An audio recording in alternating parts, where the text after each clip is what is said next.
السلام علیکم ورحمۃ اللہ وبرکاتہ۔ دوستو، مفتی طارق مسعود صاحب کے حوالے سے سوشل میڈیا پر بہت دنوں سے ایک بحث چل رہی ہے۔ آپ لوگوں نے بھی اس کو سنا ہوگا کہ مفتی طارق مسعود صاحب نے قرآن کریم اور رسول اللہ صلی اللہ علیہ وسلم کی شان میں گستاخی کر دی۔ اس طرح کی بہت ساری باتیں آپ لوگوں نے سوشل میڈیا پر سنی ہوگی۔ اس حوالے سے دارالعلوم دیوبند کا فتویٰ بھی ہے۔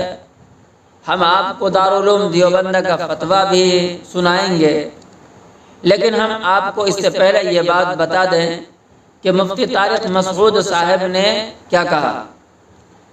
مفتی طارق مسعود صاحب نے کہا کہ جناب محمد الرسول اللہ صلی اللہ علیہ وسلم امی تھے، لکھنا پڑھنا نہیں جانتے تھے، اور قرآن کریم کے بارے میں یہ بات کہی تھی کہ قرآن کریم کی بہت ساری باتیں عربی گرامر کے لحاظ سے ایسی ہے جو صحیح نہیں بیٹھتی ہے، لیکن پھر بھی جو قرآن کریم کے اندر لکھ دیا گیا صحابہ نے ویسے ہی لکھ دیا ہے۔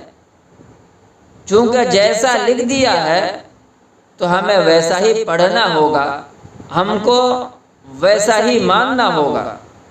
اب اس کے اندر کسی طرح کی تبدیلی اور رد و بدل نہیں کیا جائے گا۔ اس طرح کی بہت ساری باتیں مفتی طارق مسعود صاحب نے نبی کے حوالے سے اور قرآن کریم کے حوالے سے کہی تھی۔ آپ لوگوں نے بھی اس بیان کو سوشل میڈیا پر سنا ہوگا۔ جب لوگوں نے مفتی طارق مسعود صاحب کے اس بیان کو سنا تو سب لوگ یہ کہنے لگے کہ مفتی طارق مسعود صاحب نے بہت بڑی گستاخی کر دی۔ دیکھیے، حالانکہ یہ گستاخی نہیں ہے، آپ اس کو غلطی کہہ سکتے ہیں۔ دیکھیے، گستاخی وہ ہوتی ہے جو آدمی جان بوجھ کر کرتا ہے، اور غلطی وہ ہوتی ہے جو نہ چاہتے ہوئے بھی ہو جاتی ہے۔ آپ اس کو غلطی کہہ سکتے ہیں۔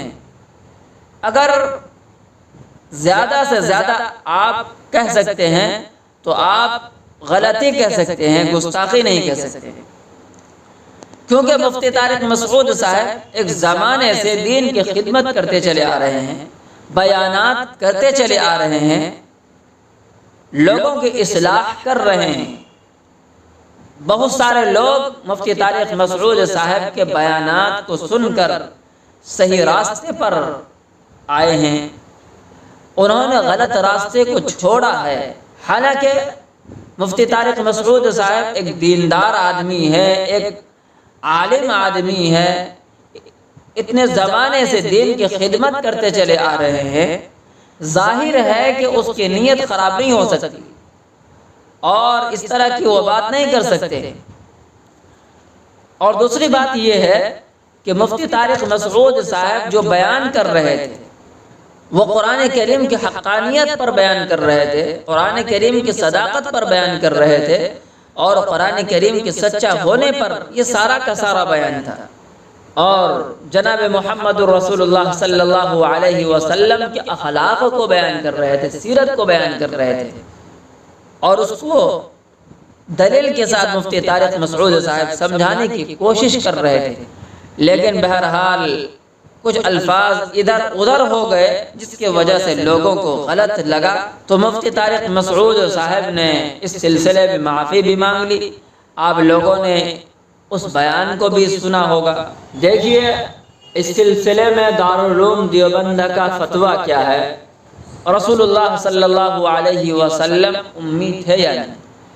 دیکھیے، امی کا مطلب یہ ہے کہ رسول اللہ صلی اللہ علیہ وسلم کا استاذ دنیا کے اندر کوئی نہیں ہے۔ رسول اللہ صلی اللہ علیہ وسلم کے جو استاذ ہیں وہ براہ راست اللہ تعالی ہے۔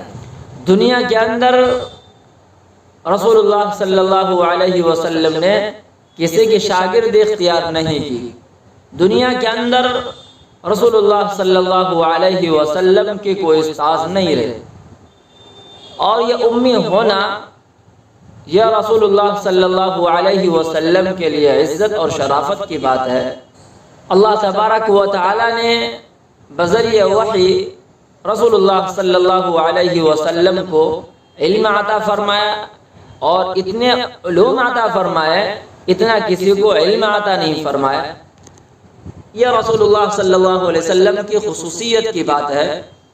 رہی بات مفتی طارق مسعود صاحب نے جو بات کہی، صرف الفاظ کے رد و بدل کی وجہ سے ہمیں یہ لگا کہ مفتی طارق مسعود صاحب سے غلطی ہو گئی، مفتی طارق مسعود صاحب سے گستاخی ہو گئی۔ دیکھیے گستاخی نہیں ہے، صرف الفاظ کے رد و بدل کی وجہ سے، الفاظ کے چین کی وجہ سے ایسا ہمیں لگا۔ بہرحال ہمیں تمام علماء کی قدر کرنی چاہیے، عزت کرنی چاہیے۔ اگر ہمارے علماء سے الفاظ کے رد و بدل کی وجہ سے ہمیں کچھ برا لگتا ہے تو ہم اس کے سارے محنت کے اوپر پانی پھیر دیتے ہیں، ہم اپنے علماء کے اوپر زبان کھولنے لگ جاتے ہیں، ہم اپنے علماء کو برا بھلا کہنے لگ جاتے ہیں، جبکہ ہمیں ایسا نہیں کرنا چاہیے۔ انسان ہے، غلطی ہو سکتی ہے۔ ہم یہ کہیں کہ مفتی طارق مسعود صاحب سے گستاخی ہو گئی، گستاخی کر بیٹھے، یہ ہماری زبان سے زب نہیں دیتا۔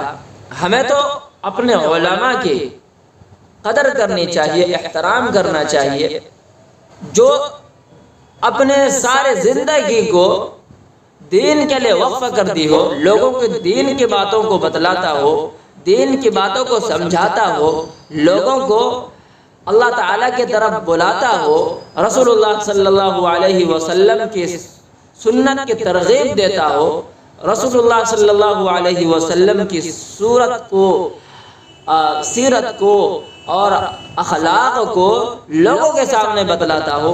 آپ بھی بتلائیے کہ کیا وہ رسول اللہ صلی اللہ علیہ وسلم کی شان میں گستاخی کر سکتا ہے؟ ہرگز نہیں کر سکتے۔ اس لیے خدا را ہم اپنے علماء کی قدر کریں اور علماء کو برا بھلا نہ کہیں۔ اللہ تعالی ہمیں عمل کی توفیق عطا فرمائے۔